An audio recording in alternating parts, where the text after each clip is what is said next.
आमदार तुषार राठोड यांनी अध्यक्षपदाचा पदभार स्वीकारला।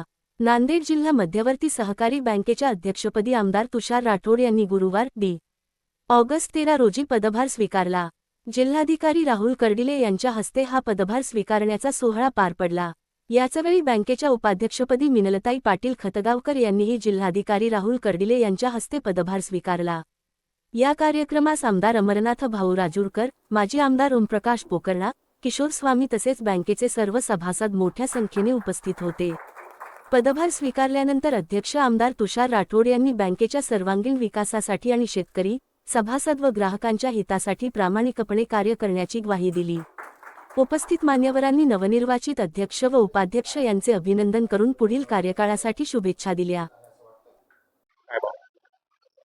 नांदेड जिल्हा मध्यवर्ती सहकारी बँकेच्या निवडणुका मागच्या महिन्यामध्ये पार पडल्या। 10 तारखेला आमची औपचारिक निवड झाली आणि आज मी चार्ज स्वीकारलेला आहे आणि पदभारही स्वीकारलेला आहे आणि खऱ्या अर्थाने आजपासून मी कामाला सुरुवात करत आहे।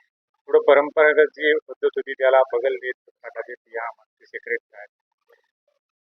मी जिल्हा बँकेवर पहिल्यांदा निवडून आलो संचालक म्हणून आणि पहिल्यांदाच मला अध्यक्ष म्हणून सन्मान मिळालेला आहे। मागची परंपरागत पद्धत काय होती याबद्दल मला फार काही जाणीव नाही आहे। 20-22 वर्षापूर्वी माझे वडील या ठिकाणी अध्यक्षपदाने काम केलेलं आहे आणि माझ्या वडिलांनी हा प्रयत्न केला होता की बँकेची आर्थिक स्थिती सुधारली पाहिजे। ग्रामीण भागामध्ये शेतकऱ्यांना, शेतमजुरांना बँकिंगची सेवा पुरवणारी ही शेतकऱ्यांची बँक आहे। त्यामुळं इतर बँकांच्या तुलनेमध्ये गोरगरीब माणसाशी या बँकेचा जवळचा संबंध आहे। त्यामुळं बँकेची स्थिती सुधारली पाहिजे हे एकमेव ध्येय समोर ठेवून मी आमचं संचालक मंडळ काम करेल आणि अशा प्रकारच्या सूचना आमचे नेते अशोकरावजी चव्हाण साहेबांनी आम्हाला दिलेल्या आहेत। आता तुम्ही शेतकरी पुत्र आहेत, आपण आमदार आहेत आणि गेल्या दिवसामध्ये अजून मंत्रिमंडळ विस्तार होणार आहे। आज आपण जिल्हा बँकेचा पदभार घेतला आहे। शेतकऱ्यांना न्याय देण्यासाठी काय मधल्या काळामध्ये म्हणजे यापूर्वीच्या संचालक मंडळांनी काही चुकीचे निर्णय घेतले, तर त्याला चुकीचं असं मला म्हणता येणार नाही कारण ते राजकीय ठरेल। त्यामुळे कुठले राजकीय भाष्य मला करता येणार नाही, परंतु काही निर्णय असे घेतले गेले ज्यामुळं बँकेची आर्थिक स्थिती खालावली आणि आर्थिक स्थिती खालावल्यामुळं जो शेतकऱ्यांना प्रत्येक वर्षी जो पतपुरवठा होत होता तो मधल्या काळामध्ये बंद पडला। मधल्या काळामध्ये जेव्हा संचालक मंडळ बरखास्त झालं त्यानंतर जिल्हाधिकाऱ्यांना त्यांनी प्राधिकृत अधिकारी म्हणून या ठिकाणी नेमणूक केली होती शासनानं आणि त्या काळामध्ये बँकेची थोडीशी स्थिती सुधारलेली आहे।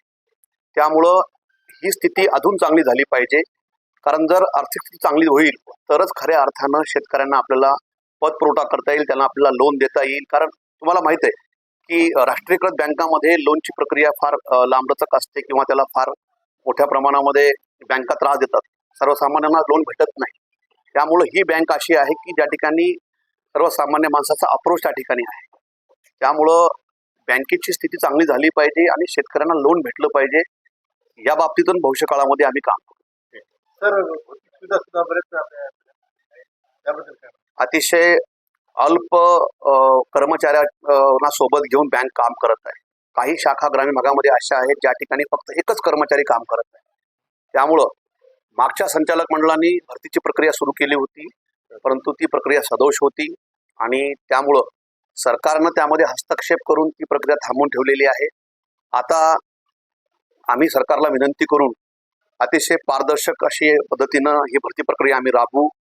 156 जागांच्या भरतीला त्यांनी मंजुरी दिलेली आहे। ही आम्ही त्या ठिकाणी लवकरात लवकर हे मॅनपॉवर आम्ही या ठिकाणी आम्ही त्यांना कामामध्ये घेऊ आणि मला असा विश्वास आहे की ही माणसं कामाला आल्यानंतर मॅनपॉवर वाढेल, जे काही आपले कन्झ्युमर्स आहेत आमचे त्यांच्यासोबत आमचं इंटरॅक्शन चांगलं होईल आणि त्यानंतर बँकेचं सॉफ्टवेअर आहे ते आउटडेटेड झालेलं आहे, त्यांच्या कम्प्युटर सिस्टीम्स आहेत, ह्या सगळ्या गोष्टी आपल्याला आता त्या ठिकाणी अपडेट कराव्या लागतील।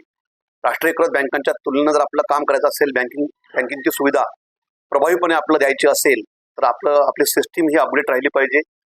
हे आम्ही अपडेट करू आणि मला विश्वास आहे की या 2 गोष्टी केल्यानंतर आमची सेवा नक्कीच सुधारेल आणि त्यानंतर संचालक मंडळामध्ये ठराव करून आम्ही राज्य सरकारकडे आम्ही त्या ठिकाणी मदत मागू।